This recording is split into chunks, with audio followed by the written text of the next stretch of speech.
Welcome to Fan for Racing Radio. I am Fan for Racing Sharon, and joining me today is Jay Huseman. And we are here for the Talladega preview for the NASCAR Cup Series. Talking about a wild card race. You got to mention Talladega Superspeedway. That's right. The phrase of the weekend will be look out, because you just don't even know what's going to happen. It might be something exciting. It might be something dangerous. It might be something unexpected. You never know with Talladega. You never know with Talladega, and that is the truth. Okay, so the next race for the NASCAR Cup Series, Jay, is the Jack Links 500. And that's at Talladega Superspeedway, otherwise known as a 2.66-mile asphalt oval. That race is Sunday, April the 27th at 3 p.m. Eastern Time. You'll be able to watch starting at 2 p.m. the pre-race coverage on Fox and Fox Deportes and on MRN and SiriusXM NASCAR Radio Channel 90. They are going to race a distance of 500.08 miles over 188 laps. First stage is 60 laps, ending on lap 60. Stage 2, also 60 laps, ending on lap 120.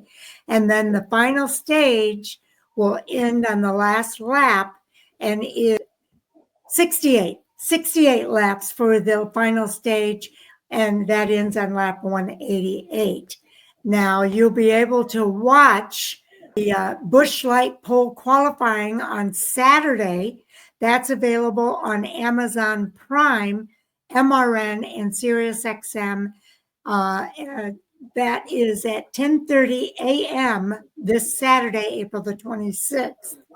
The race will be on Sunday, April the 27th, the Jack Links 500, and that starts at 3 p.m., as we mentioned earlier, on Fox and Fox Deportes, as well as MRN and SiriusXM, with pre-race coverage starting at 2.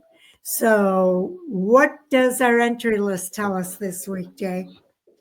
Well, the good news is nobody goes home, but we got a couple of different drivers here this weekend. There's 39 teams or drivers posted for 40 spots. So again, nobody goes home. One of the three open teams, though, is J.J. Yaley in the number 44. I believe that's the New York Racing Team. The number 62 of Beard Motorsports is going to be Anthony Alfredo. And then the number 78 is B.J. McLeod, as he's part of the Live Fast Racing. Okay, now the Cup cars are going to run the same combination of left and right side tires that they run at Daytona back in February. They have run this left side tire code at Talladega since 2022, so not much of a change there. All right, looking at the Talladega storylines and insights, this weekend marks the 112th running of a NASCAR Cup Series race at Talladega Superspeedway. Now, the Superspeedway has produced 9 different race winners in the last 9 Cup Series races at Talladega. That's the longest streak of races there without a repeat winner. And even more impressive than that, the last 7 drafting track races in the NASCAR Cup Series were won by different organizations. And the pass for the win came in the final 2 laps in 12 of the 20 drafting track races in the next-gen car. So kind of an interesting stat there. And 9 of the last 16 Cup Series races at Talladega have ended with a last lap pass. That's no surprise with the packs they're running in. That's true. Now, there were 66 or more lead changes in each of the last 3 Cup Series Talladega races. So I would expect a lot of lead changes again this weekend. Somebody with maybe just a slight advantage or draw to him would be William Byron. He has won 3 of the last 12 drafting track races and is the only repeat winner in those last 12. Chase Elliott and William Byron lead all drivers with 240 points earned at Talladega in the next-gen car. Kyle Larson ranks 3rd at 190 points. So 3 drivers to keep your eye on this weekend.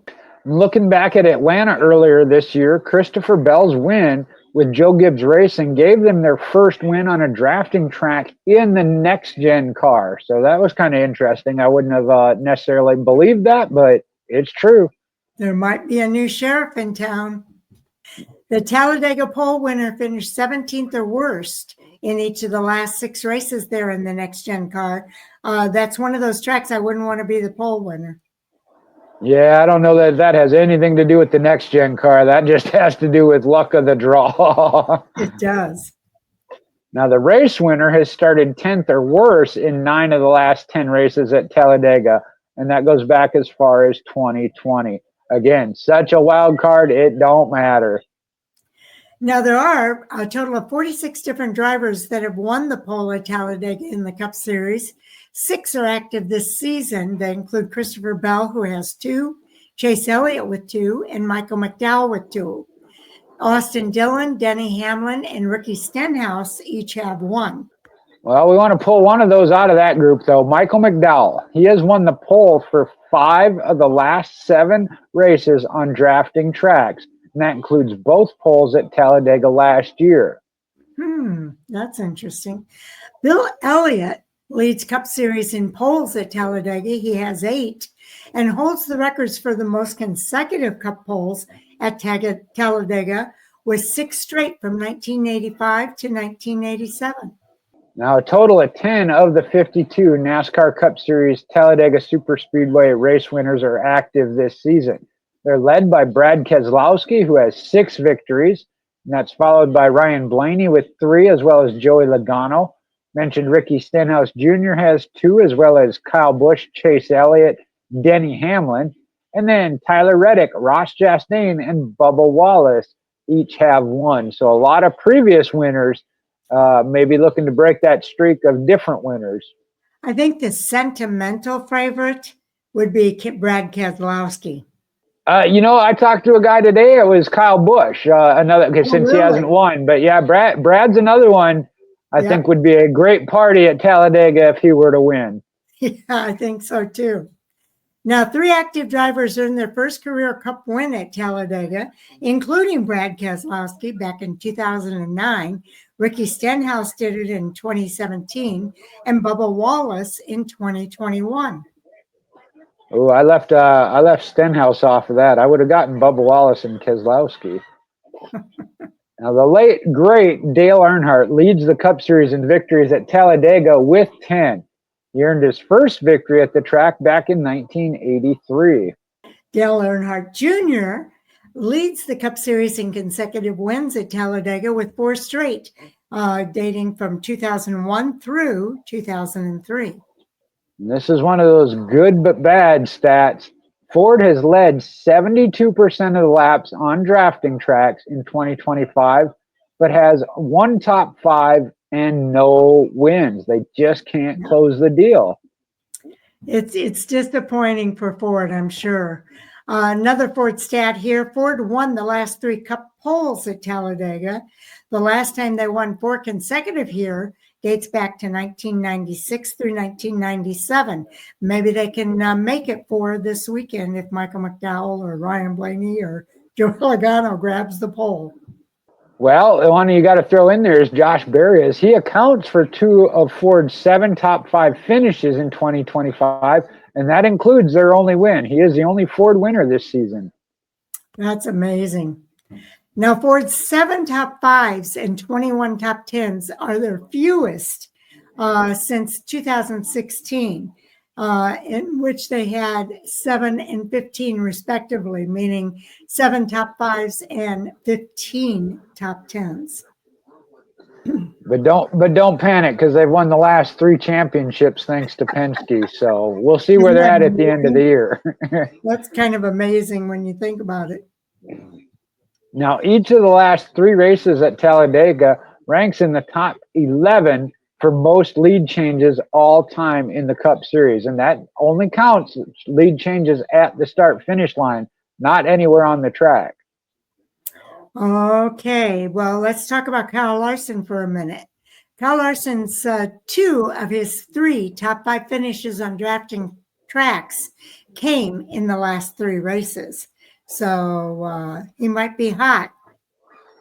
And that's bad news for the competition because that is considered one of his weaknesses, if you will. And if he's on fire with that, you're all in trouble. Exactly. Now, 14 drivers have earned their final Cup Series win at Talladega, which is the most among all tracks. That one's a kind of a different one. 14 earning their final Cup Series win coming at Talladega. Wow, that's amazing. Stage 2 was caution-free in each of the last 5 Talladega Cup races. Wow, I hadn't realized that. That's kind of amazing. It is. Well, that can be when they're kind of getting into the zone of being comfortable in riding, but Yeah, it could be. 10 drivers ended winless streaks of 50 or more races at Talladega, which is more than any other track in Cup Series history. We don't have the 10 drivers listed, but there is a total of 10 of them. Okay, now the driver leading the most laps failed to win each of the last 9 Talladega races. So just because you're leading the most laps, it doesn't mean you're going to win the race. Most certainly not. Like we said, Talladega can produce anything. Now, Anthony Alfredo's average finish of 13th at Talladega is the 5th best all time among drivers with at least 4 starts, and he has exactly 4 here. It's also ranked among the best among active drivers. So look out for Anthony Alfredo as your dark horse this weekend. That's a cool stat. Okay, let's talk about Joey Logano now. Joey Logano is one of only 2 defending champions without a top 5 finish through the season's first 9 races. Another driver that did that back in 1989 was Bill Elliott. The 2024 NASCAR Cup Series champion Joey Logano's 260 laps led in 2025 are the most for a driver through the first 9 races without a top 5 finish. And that was since 2016 when Matt Kenseth led 308 before picking up a victory. Okay, I mentioned Brad Keselowski earlier. This is the reason why. Brad Keselowski finished runner-up in both Cup Series races at Talladega last year. So I don't think he wants to be runner-up again. I think Brad Keselowski is going to go all out. Well, another one that's on a streak, and that's William Byron. He currently has the longest active streak of top 10 finishes at Talladega with 4. Barely qualifies as a streak, but that tells you how tough it is to have that kind of streak at Talladega. It's true. Okay, now Joey Logano leads all active drivers in laps led at Talladega. He has 509 laps led, and in 24 of his 32 starts, he's led laps. And we still have 2 full-time teams that don't have a DNF yet in 2025. Hayek Motorsports, which is Ricky Stenhouse Jr., and then Legacy Motor Club, which includes Eric Jones as well as John Hunter Nemechek. All right. Now, 3 races ended with the last lap pass so far in 2025. That's tied for the most ever through 9 races since 2014. We have 2 full-time drivers that have yet to score stage points, though, in 2025. Riley Herbst as well as Cody Ware. Zane Smith's average finish through 9 races in this season is 9 positions better than it was through 9 races last year. So Zane Smith's showing some improvement. You got to love that. Yes. Denny Hamlin is the only driver to finish on the lead lap in all 9 races here in 2025. I knew that list was getting short, but it is now just the one, Denny Hamlin. Driver. Bubba Wallace has 78 stage points through 9 races this year, and that's his most ever at this point in the season by 26 points. Another one showing some great improvement. Look forward to the rest of the season. We got Ryan Blaney, though, ranks first in 2025 in stage points earned at 92.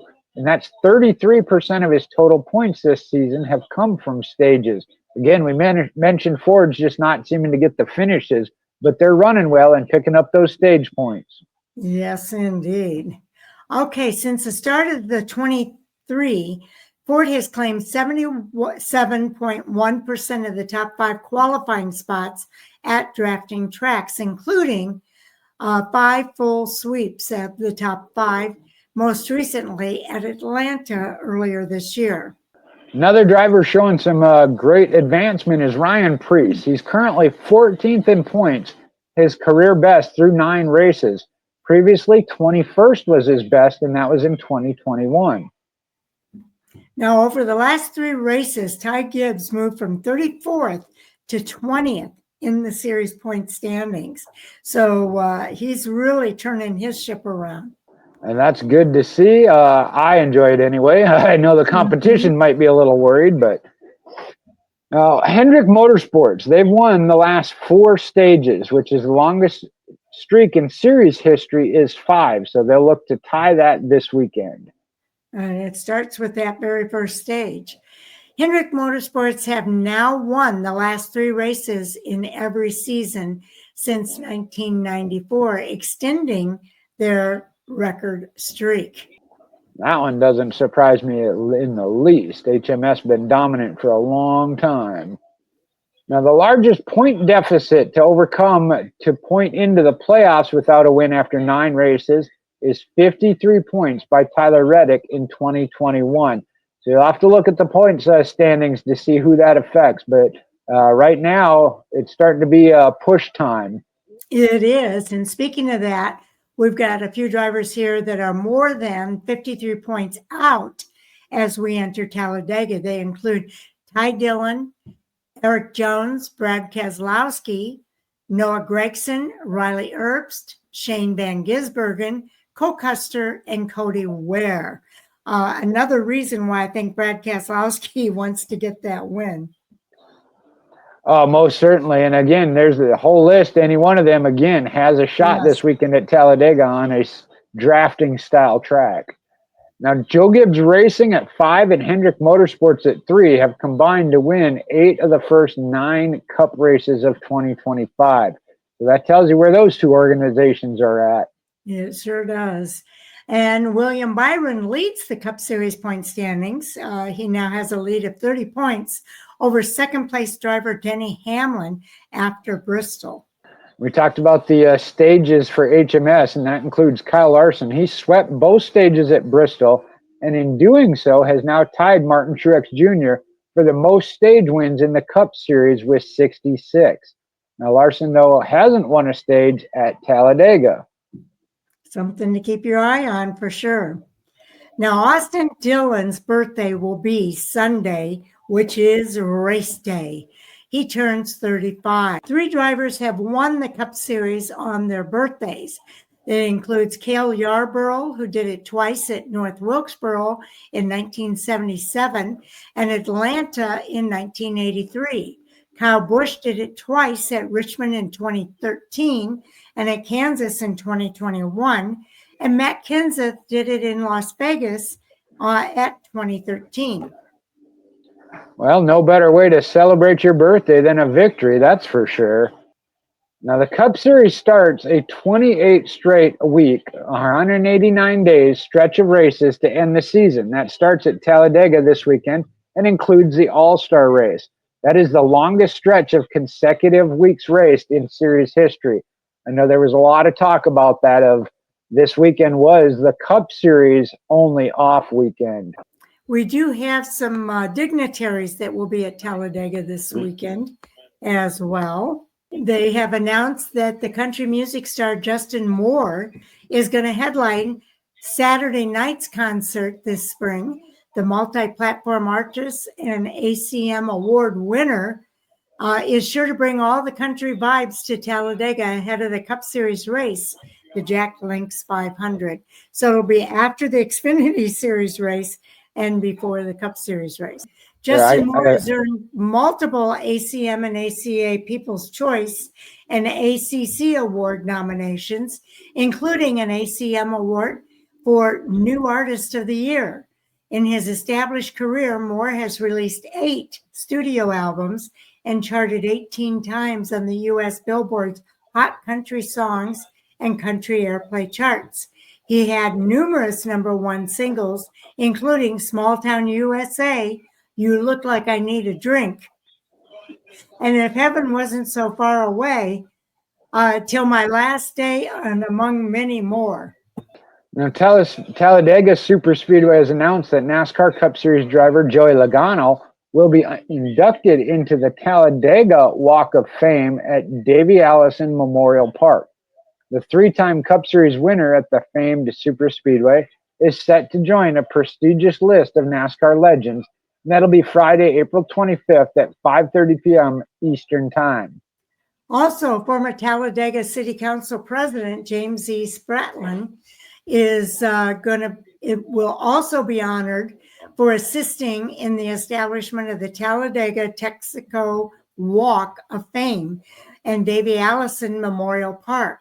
Festivities will include the induction ceremony, food trucks, vendors, and live music. Sponsors include the City of Talladega, Talladega Superspeedway, Talladega Bottling Works, RK Allen Oil, First Bank of Alabama, the Talladega Lincoln Munford Chamber of Commerce, and the TOP Trails. So a lot going on around Talladega, as the Superspeedway has also announced that the late NASCAR Hall of Famer Bobby Allison will be honored during a special parade lap as part of the pre-race ceremonies for the NASCAR Cup Series Jack Links 500. Allison's famed 1969 Mercury Cyclone will be driven around the track by his grandson, Robbie Allison, following the national anthem. That is so cool. Okay, Allison's list of accomplishments can only be described as extraordinary, and that is so true. He accumulated 85 career NASCAR Cup Series wins, along with being crowned NASCAR Cup Series champion in 1983. Allison, also a member of the legendary Alabama Gang, originally comprised of Bobby, his brother Donnie, and their best friend, Red Farmer. All three are enshrined in the NASCAR Hall of Fame. And a couple of other notes here. Sharon already mentioned one of them. The Arca East at Rockingham set viewership records on both the NASCAR channel as well as for racing. And this past weekend's season opener at Bowman Gray Stadium is the most watched Advanced Auto Parts weekly series flow racing broadcast in track history. That's pretty cool to know. Now, there's also an all-star race that's going to be coming up at North Wilkesboro in May. It's going to be May 18th, in fact. And so we've got some notes here about that as well. So the NASCAR and Speedway Motorsports this week announced details for the 25 NASCAR All-Star Race held Sunday, May the 18th for the third consecutive year at the iconic North Wilkesboro Speedway. So again, you want to kind of check that out. Sharon and I were talking about that. We'll talk about it on Hot Topics. Again, it's an exhibition race, so making adjustments or changes to it. The other thing, I don't know, Sharon, if you heard, Denny Hamlin's going to address on his podcast on Monday. They kind of offered the teams, I don't know about an outlaw rule, but to open up the rule book and horsepower and a couple other things, and the teams declined. Oh, interesting. So Denny Hamlin said he'd address that Monday on his podcast. Well, we've mentioned it a number of times on Hot Topics, but it's worth mentioning again for sure. I know one of the things is, especially if it's a one-time only, and not getting too in depth of what our conversation might be on Monday, but we've seen in the past some of the things they've tried at the All-Star race have led into incorporation into regular season races. And I think of the stages, as well as the choose line or choose cone, choose line. I don't see any of the things from this year doing that. The promoter's caution. Yes. You know, that is one of those that apparently a lot of short tracks around the country do use. I had never specifically heard of it, but again, this is an exhibition race. It is all about entertainment, very specifically entertaining for the fans. So, yeah, I don't see an issue with it. Like I said, I was surprised to hear how many tracks actually do use it. Let me go ahead and go through the All-Star race then. This season's format will again feature 2 heat races to set the All-Star race starting lineup. and the 100-lap All-Star Open, plus an extended 250-lap main event.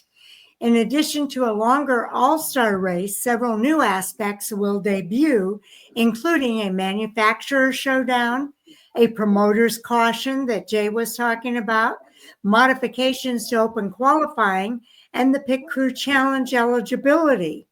Now, the signature new element in this season's format shines a spotlight on the manufacturers as drivers take on the manufacturer showdown. Manufacturer teams Chevrolet, Ford, and Toyota will be equally represented.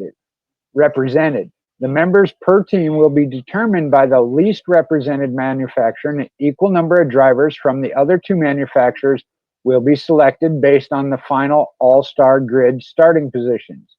So those teams will be scored against each other and not by their overall all-star finish. The lowest combined total of finishing positions will be the winning manufacturer. In the event of a tie, the single best overall finishing position will determine the winner. Okay, now we expect modifications like that, I think, to the All-Star race. So this is kind of an interesting one.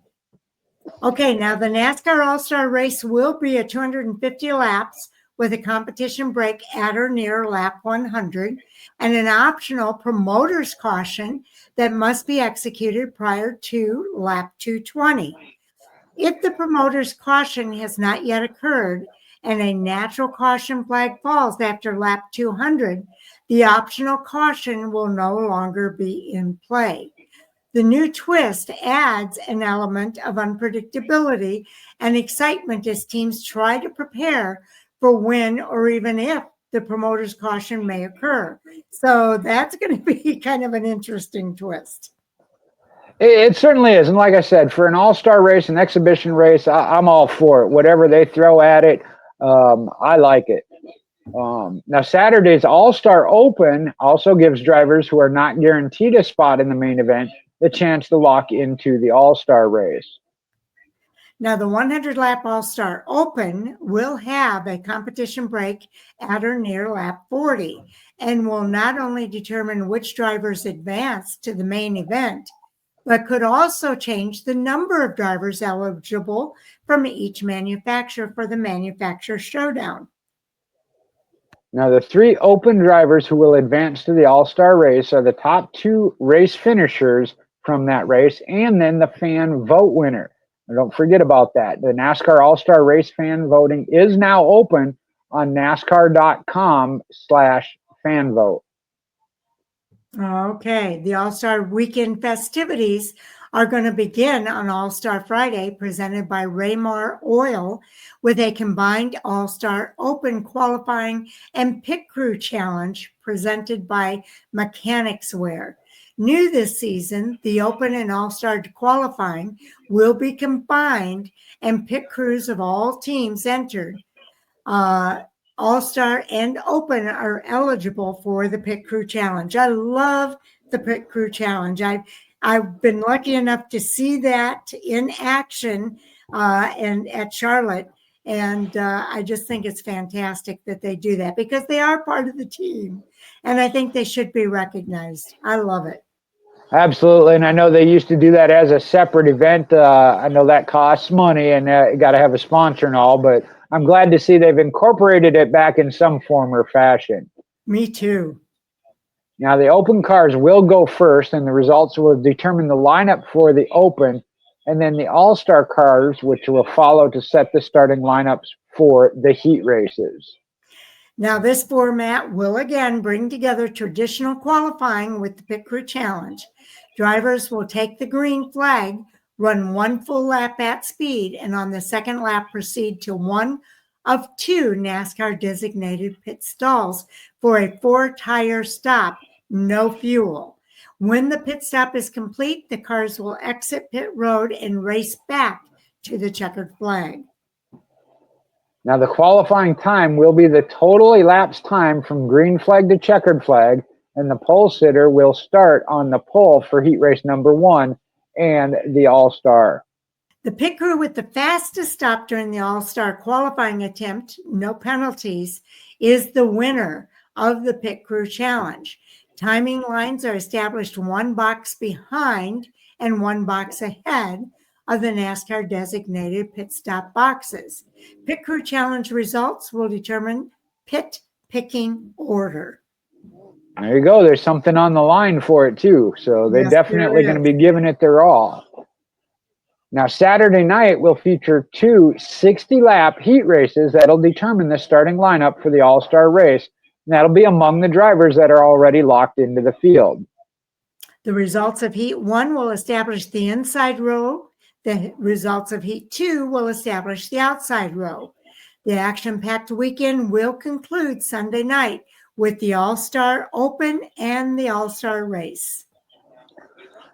Now, drivers that are eligible for the NASCAR All-Star Race include those who've won a points event in either 2024 or 2025, drivers who have won a NASCAR All-Star Race and compete full-time, and drivers who won a NASCAR Cup Series championship and compete full-time. Okay. Drivers already locked into the All-Star Race include William Byron, Daniel Suarez, Kyle Larson, Christopher Bell, Denny Hamlin and Chase Elliott, Tyler Reddick, Brad Keselowski, Joey Logano, Austin Cindric, and Ryan Blaney, Alex Bowman, Austin Dillon, Harrison Burton, Chase Briscoe, Chris Buescher, Ross Chastain, Ricky Stenhouse Jr., Josh Berry, and Kyle Busch. Now, the NASCAR All-Star Race will air live on FS1, MRN Radio, and SiriusXM NASCAR Radio. Coverage will begin at 5 p.m. Eastern Time on Sunday, May 18th. All right. Now, let's go ahead and go into some of our weekend notes. Some of this is going to be repeated, but some of it's worth repeating because sometimes they state it in a little bit different way here. So following the only off week of the season, the Cup Series returns to action, of course, at one of their most iconic venues, and that's Talladega Superspeedway. Now, the expectations are always high and variable for this high-speed, anything-goes brand of racing on a drafting track such as Talladega, and Sunday's Jack Links 500 will undoubtedly add to the track's storied history. Now, will the season's most dominant drivers, including Hendrick Motorsports' Kyle Larson and William Byron, Joe Gibbs Racing's Christopher Bell and Denny Hamlin, will they add to their victory total? Or will a driver from a perpetual championship contending team like the Team Penske organization finally get that organization's first win of the season? Or will Talladega produce a long shot victor able to get it done in the frantic closing laps and make Talladega one of the most exciting venues on the schedule? I got to vote for the latter, but that's based on history. Now, that unpredictability and genuine suspense is exactly what has made this race so compelling. Mentioned 9 of the last 16 Talladega races have been decided on a last lap pass, and there's been at least 66 lead changes in the last 3 races on the sport's largest oval. There are, however, drivers that have proven themselves as favorites on the big track, including 2311 Racing's Tyler Reddick as the defending winner of the spring Talladega race, and Hayek Motorsports' Ricky Stenhouse Jr. claimed his second Talladega win last fall. Now, it's been 10 races since someone claimed back-to-back Talladega wins. However, that nod belongs to Team Penske's Ryan Blaney, who's on an impressive 3 Talladega wins, claiming trophies in 2019, 2020, and 2023. He could really use a strong showing this weekend, I'll say that. The 2023 NASCAR Cup Series champion has endured a series of bad luck showings so far this season. The results hardly matching the day's effort on track. The driver of the number 12 Team Penske Ford is ranked 6th in the championship standings. That's one of 6 drivers in the top 10 without a victory yet. Blaney is due. And I've highlighted this, his teammate, reigning NASCAR Cup Series champion Joey Logano, in a similar situation. The stats show that the driver of the number 22 Ford has a strong showing in race, but yet to earn a top 5 finish in these opening 9 events of the season. We'll see if they can turn that around this weekend. Now, this year's Daytona 500 winner and current championship points leader, Hendrick Motorsports' William Byron, is the only repeat winner on the big drafting tracks such as Daytona, Talladega, and Atlanta, with 3 wins in the last 12 races. But the driver of the 24 Hendrick Motorsports Chevrolet, surprisingly, has never won at Talladega. Well, another one to look at is Hamlin. Denny Hamlin is a 2-time race winner, sits 30 points behind Byron in the standings. Longtime driver, the number 11 Joe Gibbs Racing Toyota, is considered a drafting track master as he has 3 Daytona 500 victories and a pair of Talladega trophies. Those come in 2014 and 2020.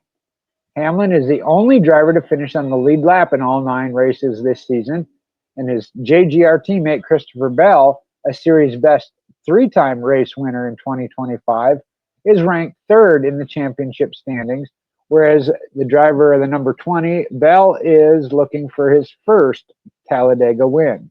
Okay, talking about Hendrick Motorsports, let's talk about Kyle Larson. He's a 2-race winner this season and is another racing for his maiden Talladega Series win. As dominating as the 21 Series championship has been throughout his career, he's never won at a drafting style track. His teammate, the 2020 Series champ, Chase Elliott, sits 5th in points and is racing for his first win of the year. He did win at Talladega, though, in 2019 and again in 2022. Now, we talked about organizations, but now let's look at individual drivers, as only 5 drivers have won so far this year in the 9 races. William Byron, Denny Hamlin, Christopher Bell, Kyle Larson, and the Wood Brothers Racing Josh Berry. Roush Fenway Keselowski Racing owner-driver Brad Keselowski leads all active drivers with 6 Talladega trophies, and that includes the first of his championship career in 2009.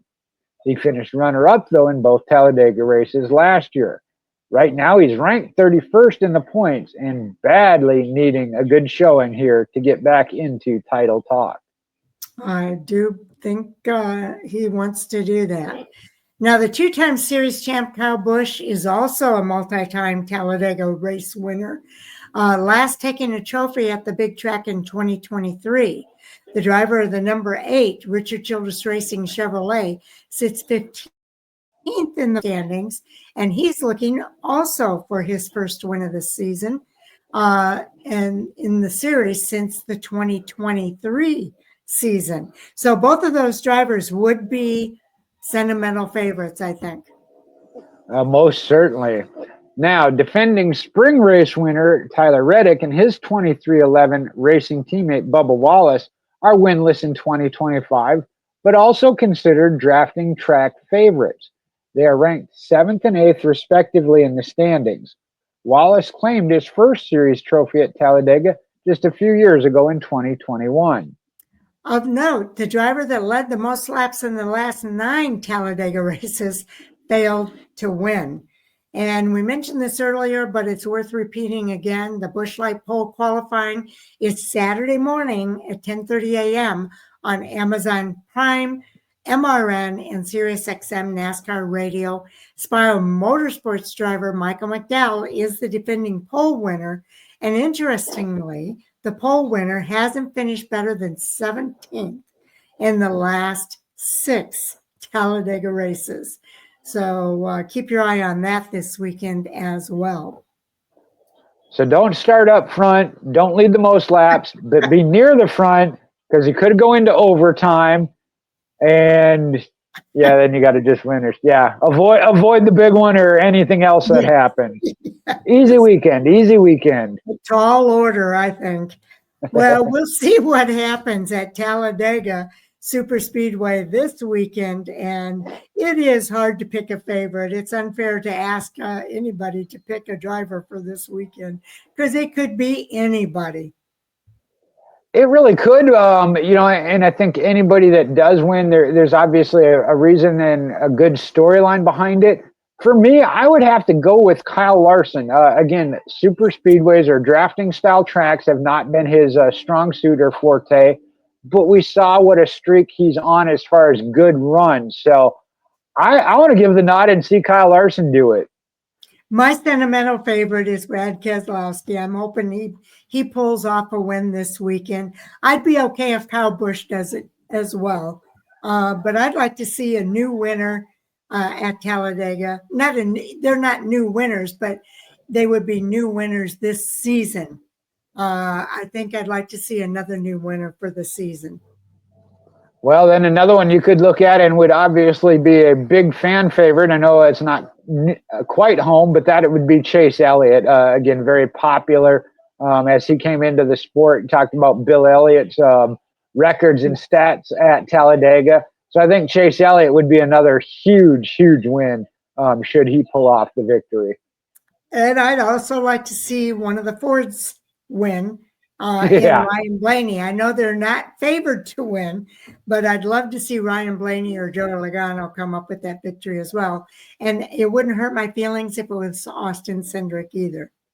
I was just thinking there, though, of Ryan Preece. We talked about first career wins. It could be Ryan Preece, and that would cover us several of those Ford first victory. So that would be interesting for sure.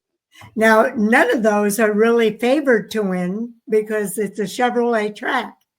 But I'm pulling for Fords to break that streak. Yeah, I can't argue with that. I like to see that equal playing field. The competition, a close competition. But this tells you just in the last 2 minutes, Sharon and I have been all over the place. That's Talladega. It really is. So tune in to find out what's going to happen as far as our tall order for Talladega. And that's why I said I don't care who wins it. That is one of those it's a great storyline no matter who it is because it is Talladega, what it takes just from the driver. A little bit of luck. I mean, you can't deny that. But there is some skill involved. We've seen that. Skill did not cause the big one. We've unfortunately seen that. If you're going to push somebody, you got to know how to push them. So a whole lot goes into Talladega. There's no doubt about that. Yes, indeed. Well, we want to tell you we've completed all of our previous shows for this weekend. They will be published, I'm hoping, this evening so that we can get those out for everybody to see those previews. What I don't get out this evening, I will get out first thing tomorrow morning. But I'm hoping I can get them all three out tonight. Also, watch for us to be back on Monday night with the review of all three of these races. That's going to be fun. And then we'll also have our Hot Topic Sound Off segment with Chris Crichton, Jay Huseman, and myself, all talking about the hottest topics from the weekend of racing. And we'll be here at 10 p.m. Eastern, 9 p.m. Central, and 7 p.m. Pacific time for our live stream of that conversation. So a lot to look forward to, Jay. Certainly is. And obviously I'm close enough where I'm praying for weather, both for Talladega, but also hopefully then if the weather holds, I'll be at Jackson Motor Speedway on Saturday, your Capital City Raceway, for some great weekly racing action. Well, and I'll be right here watching on TV all three races this weekend. And then I also want to tell everybody, thank you so much for tuning in. We really appreciate everybody taking time to hear what we have to say. You can follow Jay on Facebook and Twitter. Facebook. Yeah, right. Facebook is my full name, Michael Huseman, MoparMJ8 on Twitter and Instagram. So thank you. And I am Fan for Racing Radio on Blog and Radio on Facebook, and then Fan for Racing site on Twitter. And watch for our recaps of all the races this weekend. And then our reviews will be coming out on Monday night as well as Tuesday morning. So thanks again, everybody, for tuning in. We really appreciate each and every one of you. We enjoy doing this, and we hope you enjoy tuning in. Enjoy the weekend. Take care, everybody. We'll see you on the other side of the weekend.